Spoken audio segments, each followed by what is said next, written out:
Oh jamaah, alhamdulillah. Alhamdulillahirrabbilalamin. Kembali lagi di Islam Itu Indah. Masih di tema kita pagi hari ini. Buat jamaah yang baru bergabung, kita ingatkan lagi temanya adalah bagaimana perlakuanmu pada Al-Quran. Ayo gimana, kira-kira bagaimana ya? Ya gitu aja saya taruh di situ.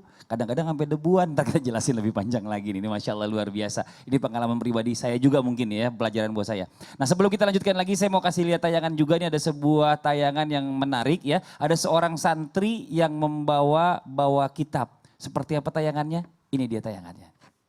Assalamualaikum. Waalaikumsalam. Kak, aku oleh bro, outfit TP-an. Jadi santri mulai teko ningsor sampai mendukung. Oh, ayo. Oke. Monggo total, Bun. Lek, gempiak iki apa ya? Oh, gembiak legendaris iki dah. Iki gembiak warisan teko wong tuaku iki. Masih kon ngedol umamu. Ndak kuat gitu gembiak iki. Berarti iki gempiake ndak ternilai ya? Iya. Kok dadi cek nang museum ae ya? Sok ngono ra. Sik. Terus lek sarung iki ya? Oh, sarunge oleh nyele. Waduh, gayane tak. Lho lek kitab iki, oleh ndi ya? Oleh kitab iki karene biyen iki. Sadurunge kon lahir ono sik kitab iki. Oh. Iya kalau kita lihat tadi tayangan ya, kita ngelihat seorang santri yang bawa-bawa atau megang kitab ini kayaknya dijaga banget gitu biar nggak kenapa-napa. Mungkin ini di pesantren diajarin adab atau kalau kita lagi memegang kitab. Mungkin pernah disampaikan juga oleh guru kita waktu itu Ustadz Maulana ya untuk berbicara masalah tentang pembawaan kitab ini nggak sembarangan. Nah bagaimana nih dengan Al-Quran? Ada nggak sih perlakuan khusus atau mungkin ketika kita membawa Al-Quran atau memegang Al-Quran itu seperti apa cara megang Al-Quran yang dia anjurkan dan bagaimana yang dilarang? Coba kita minta penjelasannya dari guru kita nih, dari Ustadz Syam. Karena ada juga nih Ustadz Syam, mohon maaf ya. Ada juga nih yang kalau misalnya saking pengennya menjaga Al-Quran nih sampai ada yang membuat tulisan ayat tertentu kemudian disimpan dalam dompet. Atau mungkin ada yang direndam di air terus airnya diminum. Nah itu gimana tuh? Coba mohon izin penjelasannya. Silakan Ustadz Syam. Biasanya kurang lengkap kalau langsung direndam gitu, dibakar dulu. Oh ada yang dibakar dulu ya? Dibakar dulu. Abunya masukin di air baru diminum biar pinter baca Quran. Ya Allah ya Rabbi. Gitu berapa banyak pun diminum kalau nggak belajar alif bata ta jim ha kha nggak bisa juga baca Qurannya. Jadi bismillahirrahmanirrahim, ada seorang ulama itu menurut santri beliau, murid-murid beliau menjadi wali Allah. Pernah ditanya gurunya, apa yang membuat guru ini, karena mereka kan saling tahu tuh kalau udah wali Allah tuh. Apa yang membuat Anda menjadi wali? Beliau cerita, saya pernah mendapatkan potongan Al-Quran, lalu saya ambil itu bismillahirrahmanirrahimnya itu saya minyakin, saya apain segala macam, lalu saya simpan di tempat yang paling tinggi. Gara-gara itu Allah ridho terhadap amalannya ini dan Allah menjadikannya wali Allah. Jadi sepotong Al-Quran yang dimuliakan seperti itu saja membuat Allah ridho. Apalagi kalau berbentuk mushaf. Maka yang pertama, adab membawa Al-Quran. Yang pertama, bawalah dalam keadaan Anda ada wudhunya. Jadi bawalah dalam keadaan Anda ada wudhunya. Jadi kalau bawa Al-Quran kemana-mana, jangan lupa untuk berwudhu sebelum keluar rumah. Kalau membawa Al-Quran. Bagaimana kalau di tengah jalan batal wudhunya? Maka berwudhu lagi. Sekarang cara bawanya, ketika dia berjalan, maka jangan sampai Al-Qurannya di bawah. Ya, gimana nih ambil contoh? Nggak bisa ambil contoh ini Quran. Masa saya giniin Quran? Jadi nggak boleh giniin ya, nggak boleh diginiin Qurannya. Ya, nggak boleh dibawa sambil begini-begini Al-Qurannya.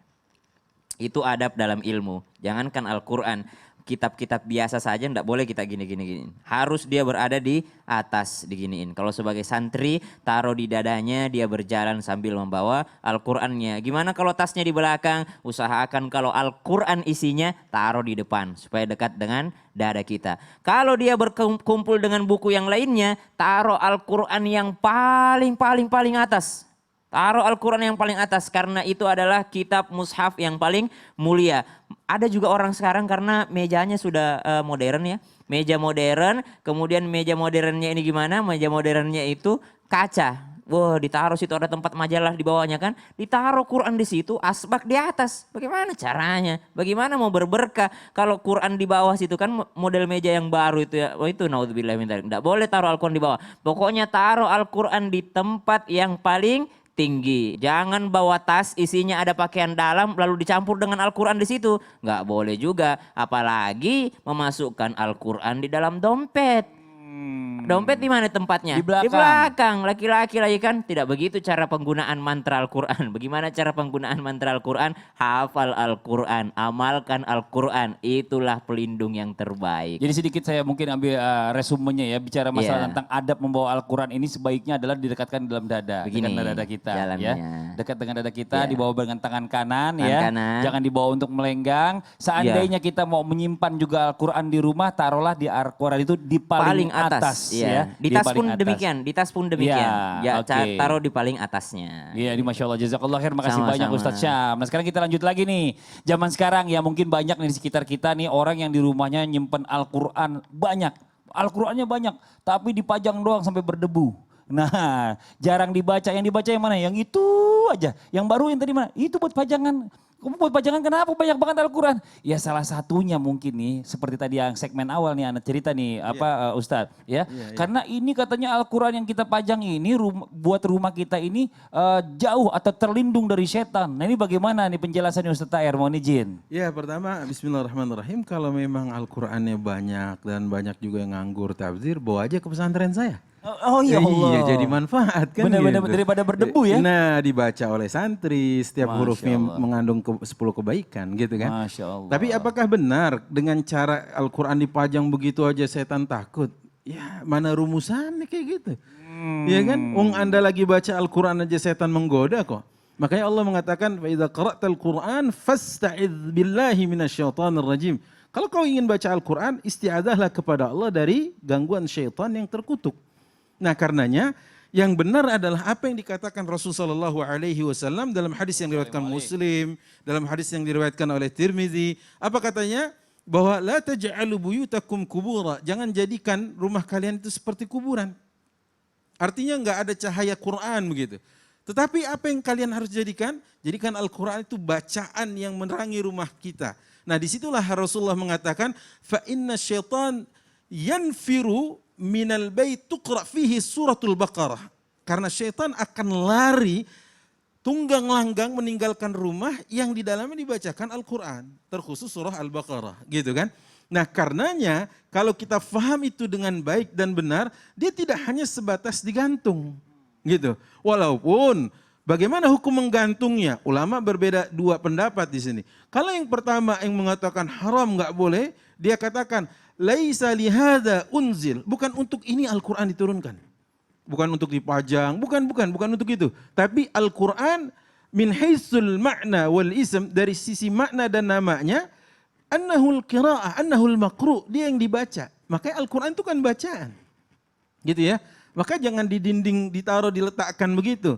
Itu yang menurut pendapat ulama pertama. Tapi yang kedua, dia lebih melihat sisi boleh.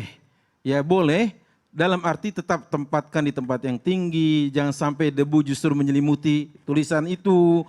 Kemudian jangan-jangan ada orang yang tergerak hatinya begitu baca Al-Quran yang di dinding tersebut. Gitu kan.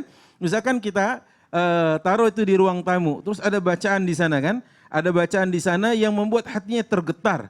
Ya kan. Contohnya misalkan ucapan seorang Fatimah, anak kecil kepada ayahnya, Malik bin Dinar, tatkala dia mengatakan, ya abati, ayahku katanya, sambil dia membaca ayat Allah Subhanahu wa taala, alam ya'ni lilladzina amanu an takhsha'a qulubuhum li dzikrillah. Belumkah datang satu ayat kepada orang-orang beriman yang menyebabkan hati mereka bergetar gitu, takut karena Allah Subhanahu wa taala. Atau yang dibacakan oleh seorang tetangga dari Fudail bin Iyad saat ia ingin wakuncar, waktu berkunjung pacar. Waktu itu, padahal Fudail adalah orang yang sangat bengis, orang yang siap membunuh setiap orang yang dirampoknya. Tapi saat dia ingin menaiki tembok rumah pacarnya atau kekasihnya itu, tetangganya sedang baca Al-Quran. Alam ya'ni lilladzina amanu an takhsha'a qulubuhum li dzikrillah. Lagi naik itu. Lagi naik mau gini, enggak jadi. Belumkah datang satu ayat yang membuat hati orang-orang yang beriman kepada Allah itu bergetar karena takut kepadanya. Akhirnya dia katakan, qad ana ya Rabb, qad ana ya Rabb. Ya sungguh ayatmu telah datang, sungguh ayatmu telah datang. Jadi kayak gitu bang. Adapun urusan kemudian dipajang aja gitu, mau berapa eksemplar kah? ya setan Nggak takut nggak juga ya. takut. Yang membuat dia takut kalau dibacakan. Wah, Masya Allah. Gitu.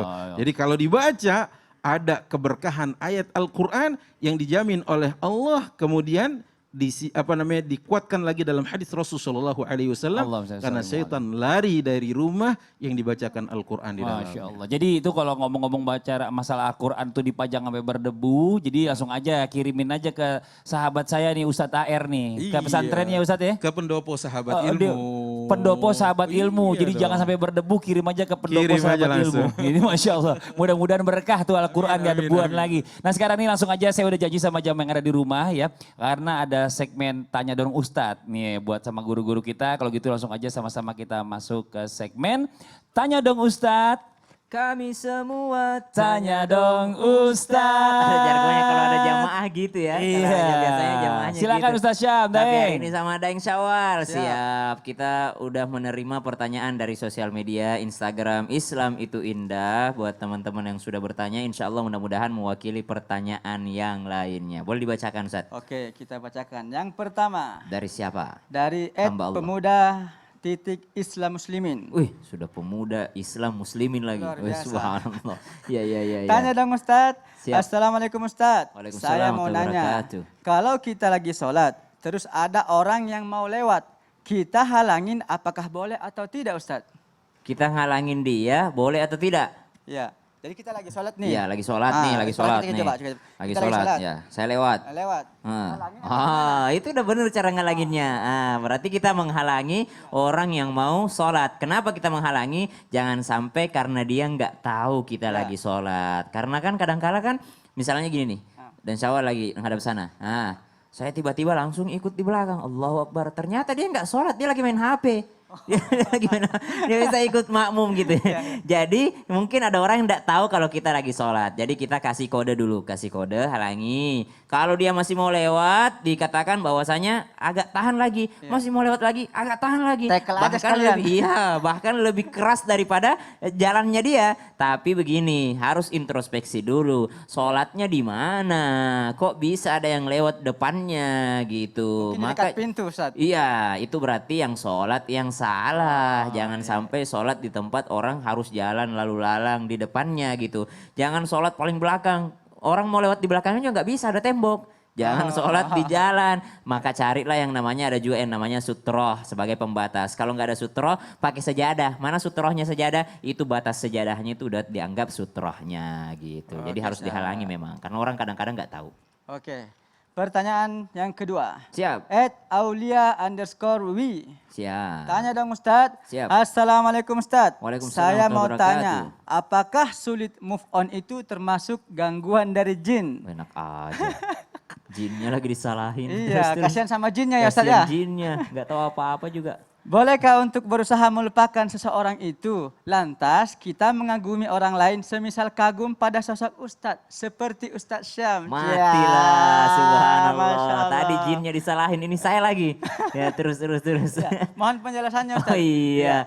Apakah termasuk daripada gangguan jin? Sedih berlarut-larut bisa membuka pintu gangguan sihir, bisa membuka pintu gangguan jin ketika ada kesedihan yang berlarut-larut. Tapi kata jinnya, kamu yang deket sama dia, kok aku yang dihalangin atau aku yang disalahin. Maka dari itu termasuk daripada gangguan jin dari awal, gangguan setan dari awal ketika kita menjalin hubungan dengan orang yang tidak halal bagi kita atau belum halal. Maka dari awal sudah membuka pintu itu. Maka kalau ingin cepat move on ya cari sosok yang lain. Kagum boleh, saling mendoakan boleh. Doa yang paling bagus adalah doa mendoakan saudaranya tanpa saudaranya itu tidak tahu gitu. Masya Allah. Yang bikin orang susah move on itu Ustadz adalah terlalu berharap. Oh, PHP.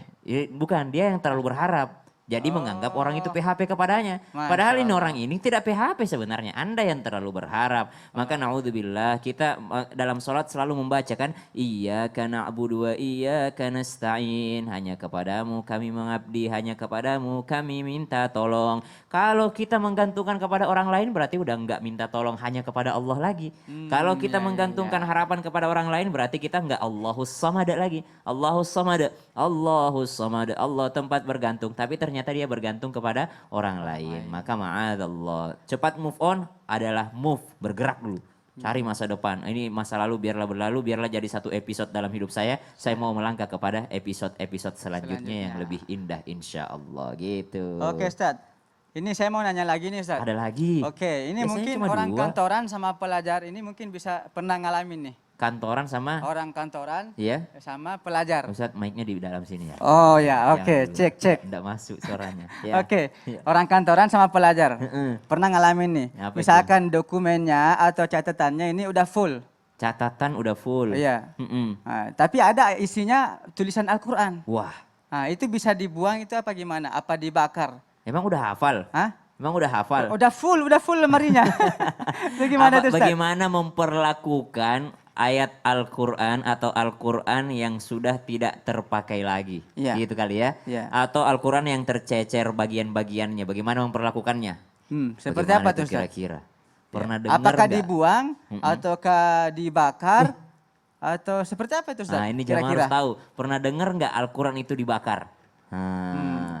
Saya marah itu dong Ustaz. Tidak sembarangan membakar Al-Quran, Iya. ada caranya, ada cara memperlakukan potongan-potongan ayat Al-Quran, insya Allah dijelaskan sesaat lagi hanya di Islam itu indah. Jadi jangan kemana-mana, tetap di Islam itu indah. Jamaah, oh jamaah, alhamdulillah. Lillah.